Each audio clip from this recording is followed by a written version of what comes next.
Today, Alexis is taking the minutes.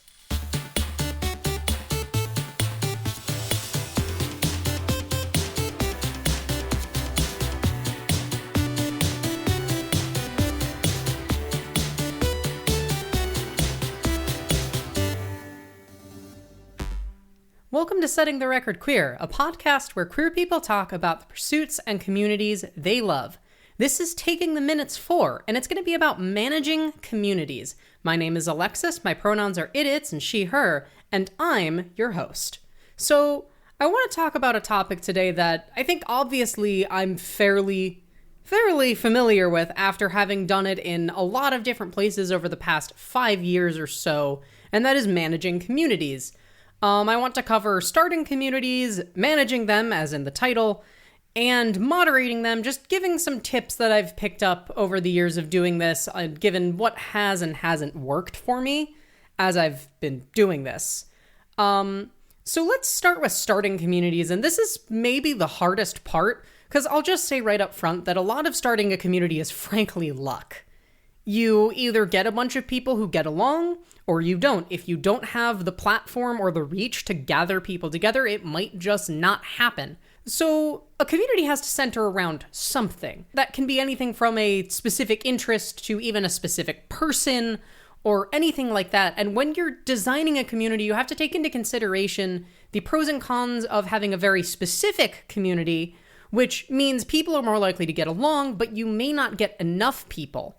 And a very general community, which will give you a wide potential audience, but people may not necessarily get along or work well together. So once you think you have a good idea for a community, again, it really comes back to luck. You have to hope that you can get people together, and from there, hope the social culture coheres together and people start getting along. Even if you think everyone's going to get along, it may not happen. What's really important in this very early phase of a community is to set the expectation for how you want the community to look and feel. I'll talk about this more when we get to moderation, but it's very important that you're very clear up front with exactly what the community is going to look like, or it may go haywire. And communities change, and that's okay, but you want to be sure to be on top of how it's going to change. So next, let's talk about managing communities. What type of community you're making determines how easy it's going to be to manage. This is both in terms of finding a common ground or culture and in terms of moderation. For example, my personal Discord flourished because I was able to attract lots of people with my platform, but moderate entirely on the principle of this is my community and what I say goes. So it was easy to take care of and pull people in on. By contrast, a long time ago, maybe 3 or 4 years at this point, I tried running a trans girl speedrunner server and it fell apart. It was too hard to moderate and too wide even before speedrunning has become what it is today, as it just keeps growing. There were too many people and too many different cultures, and I couldn't manage it on my own. Maybe if I had gotten help, it could have stayed alive, but I fell out of passion for it. One thing that if you're a community leader, you need to care about the community, because if you don't, that is going to reflect in the community. People will feel that and reflect that in the community. So if you don't care, other people won't care. So the next thing is consider what medium you're making for your community.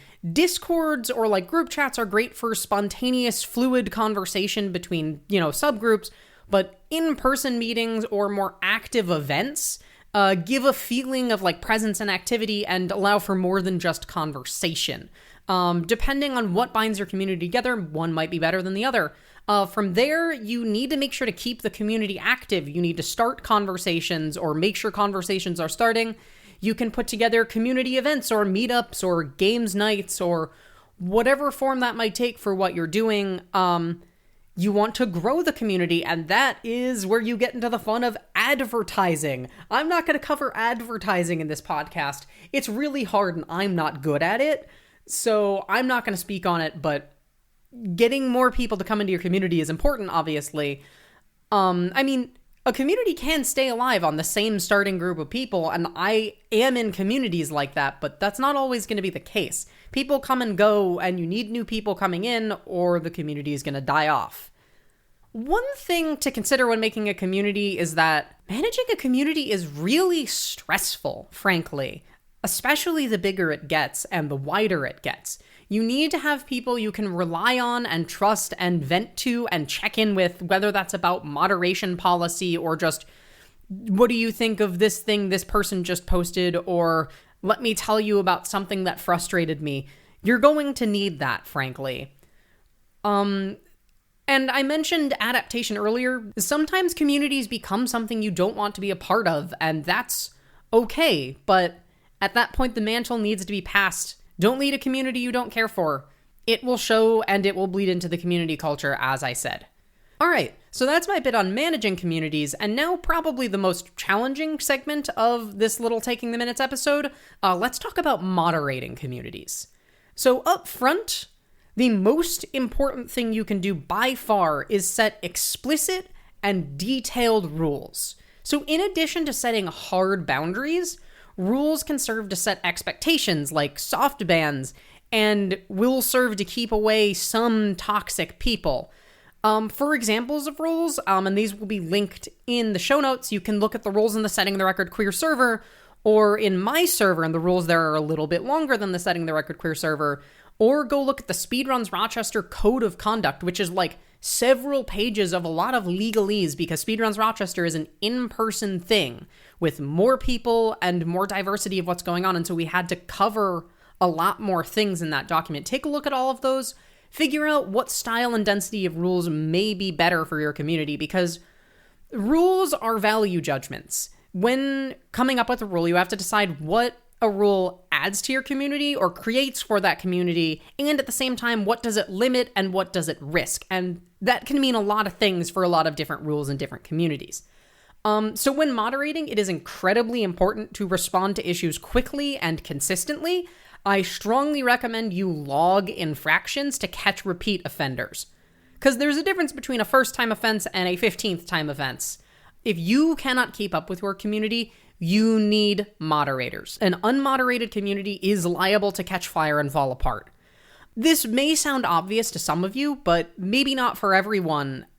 Trolls and bad faith actors need to be removed immediately. Do not humor it. Remember that it's not worth keeping one person at the community's discomfort. Remove toxic people. That includes trolls and bad faith actors, but that possibly includes even non-rule breakers. If someone is too draining or disrupting, that can take your community down.